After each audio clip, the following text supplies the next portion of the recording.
Сонымен Ұлжалғас өте сұлу деп қолдап жатыр. Өте күшті қыз дейді. Оля жаным бақытты бол дейді. Көрмейсіздер менде ағайын, мынандай жақсы сөз бар ғой, екі жастың арасына есі кеткен түседі дейді. Бұл жерде енді басында екеуінің арасына түскен сияқты болды. Халықтың барлығы, қатысушылардың барлығы Ұлжалғасты бір жек көріп, жаман пікірлер жазған болатын. Содан кейін екі жасты қосқанды білгеннен кейін қараңыздар, қазіргі комментарийдің өзінде барлығы Ұлжалғасты мақтап жазып жатқан түрлері бар. Ұлжалғас, Диананы жақтағанда қарап жақтарсың.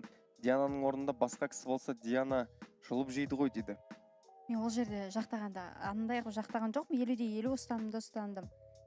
Қателігі болған екен, қателігінде айттым, құрым болған екен, сол жағынан да жақтадым. Ұлжалғасқа мен сенгем, жамандыққа қимаймын деп Гүлмира деген оқырманымыз жазып жіберіпті. Рахмет. Енді арасында әлі күнге дейін жаңағы негатив жазып жатқан кісілер бар енді. Оля красотка, Оля молодец, жақсы жігіт жолықсын. Әумин. Қырғызстан елінен Мұнара деген көрерменіміз, мен Ұлжалғас үшін көрем. Ол өте сұлу қыз. Жағат маған, Қырғызстаннан көремін. Маған көп жазады, Қырғызстаннан, Өзбекстаннан адамдар ақылын айтып. Чина деген көрерменіміз, Оляға менілі жаман пікір жазғам, кешірім сұрайым деп жазып жіберіпті.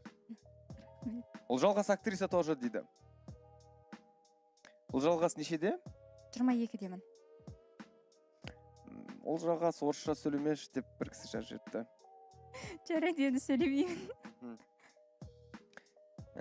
Үміткері бар ма екен? Үміткерім бар, Бекзат есімді үміткерім бар. Әлі таныстық үстіндеміз. Бекзатпен таныстықтар қалай болып жатқан жақын күндері көресіздер. Ары қарай Мади красавчиксің дегенді оқып қойық. Гүлмира, рахмет. Ұлжалғас өте ер көкірек екен, меншіл тәкаппар деп Жазира деген оқырманым жазып жіберіп болған. Қандай кешегі болған ситуациядан кейін көбісі осылай жазып жатыр енді. Ода тұрған ештеңе жоқ, айта беріңіздер. Қабылдай білем. Жаман сөз айтпау керек, қайтып кірер есіңді қатты жаппа дейді Сандуғаш деген оқырманымыз. Ары қарай. Ұлжалғас бақытты бол жаным. Оля красотка. Ұлжалғас Бірлікбектен айырылып қалдың ба дейді. Бірлікбектен, Бірлікті айтып жатыр, қатысушы болып келген. Сол жайында айта кетсең, араларында ештеңе жоқ, бәрін тоқтатып тұр. Арамызда ешқандай қарым-қатынас жоқ. Сәлеміміз түзу. Ол да өз бақытын табуға лайықты. Мен де сол сияқты.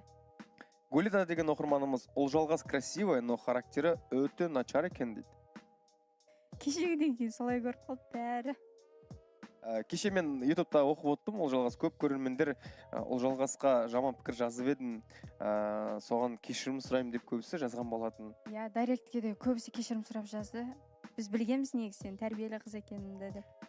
Толибек деген оқырманымыз Қарақалпақстаннан Мади сәлем деп жазып жіберіпті. Қарақалпақстаннан көріп отқан көрермендерімізге жалынды сәлем. Ұлжалғастың мінезі дерзкий ма, мінезі бар қыз. Ол бота өте ақкөңіл, кек сақтамайды дейді. Мирасты қызғанатыны білініп қалды. Мирас қайта танысып көрсін деп жазып жүрген Жазира деген оқырманымыз бар екен. 2 жасқа түспеймін, уайымдамаңыздар. Ұлжалғас, сенің өміріндегі ең бір үлкен армандардың бірін айта кетсең? Армандардың бірі? Анашымды Меккеге апарып әкем екеуін. Сол менің арманым, главный. Енді бұл көптеген баланың арманы деп ойлаймын. Бала болсын, қыз болсын, ең бастысы ата-ананың нәрестесі деп айтайық, иә?